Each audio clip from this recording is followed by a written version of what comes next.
그리고 제가 하나 덧붙여서 이 말씀을 꼭 드리고 싶습니다. 이 사진에 보면 정말 아름다운 장면이죠. 응원봉. 대한민국은 빛의 혁명을 이뤄가는 중입니다. 빛의 혁명을 이뤄가는 중이고, 이제는 그 빛이 촛불이 아니라 이제 응원봉으로 영원히 꺼지지 않는 빛이 되어 가고 있죠.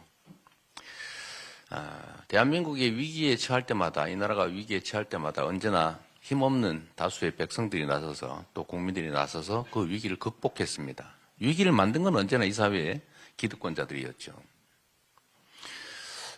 그런데 지난 제가 빛의 혁명 때 탄핵 의결이 되는 날 제가 단상에서 우리 이 응원봉을 드신 분들, 그분들한테 제가 말씀드린 게 하나 있습니다. 그것도 그날 갑자기 생각나서 드린 말씀이었는데, 사실 똑같은 문제의식을 저도 느끼고 있어요.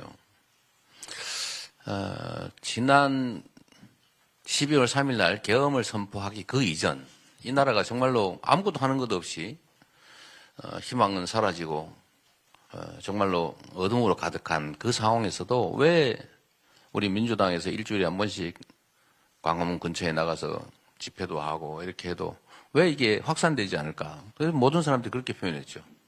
젖은 장작 같다. 분명히 불이 붙어야 되는데 이게 무슨 비 맞은 정작처럼 불이 붙지 않는다.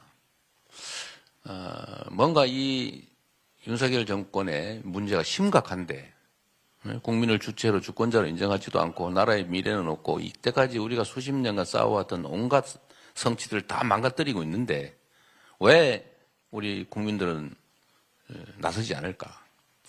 우리 민주당이나 정치 자체에서 해결을 할 수는 없는 상황이 점점 다가오는데, 그때 모두가 생각했죠. 이유는 딱 한 가지다. 우리 국민들이 나서서 싸워서 권력을 끌어내리면 그 다음에 당신들 민주당은 과연 이 나라 미래를 우리가 만족할 정도로 희망스럽게 끌어갈 수 있을까?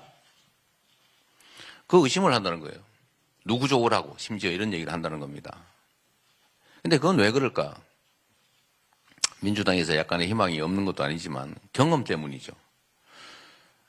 지난 촛불혁명 때 우리 국민들이 정말 그 한겨울에 아이들 손잡고 힘겹게 싸워서 박근혜 정권을 끌어내렸는데 결과가 뭐냐? 그 후에 나의 삶은 뭐가 바뀌었냐? 이 사회는 얼마나 변했나? 그 생각을 한다는 거예요. 뭐 좋아진 게 없다. 당신들 자리만 차지했지 뭐. 자리를 차지한 사람들이 색깔만 바뀌었지 세상은 바뀌지 않았고 내 삶도 바뀌지 않았다. 라고 생각한다고 하더라고요. 그래서 제가 그날 탄핵 의결이 되는 날 이 점을 사과드렸지 않습니까? 죄송합니다. 물론 우리도 노력해야 되겠죠. 근데 그게 말로만 되겠냐?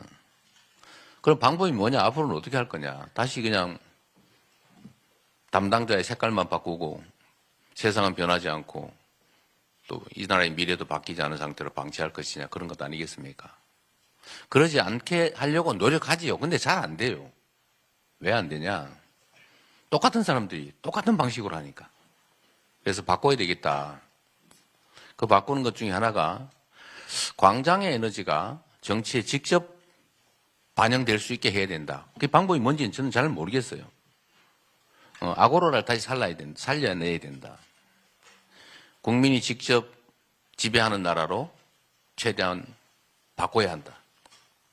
직접 민주주의가 작동될 수 있어야 된다. 국민의 집단지성이 정치를 실제로 만들어갈 수 있어야 된다. 그럼 구체적 방법이 뭐냐? 지금부터 해야 되겠죠. 그 중에 하나가 저는 이 녹서 작업이라고 생각해요. 국민들이 말할 수 있게. 최소한 의문은 제기할 수 있게. 그리고 뭐 질문이 사실은 다 원하는 바죠. 뭐 쉽게 표현하는 건 아니겠습니까? 난 세상이 이렇게 변하길 바래. 우리 민주당도 그걸 이렇게 안고 가야 되겠죠. 그러나 그건 이제 여의도에서 국회의원들 숫자 많은 쪽이 힘이 더 세고 숫자 적은 쪽이 약하니까 맨날 둘이 싸워서 결판 내고 이것만으로는 부족하겠다. 국민의 에너지가 일상적으로 정치에 작동할 수 있게 만드는 거, 그 첫 출발이 오늘의 이 질문 아니겠냐 그 생각이 듭니다.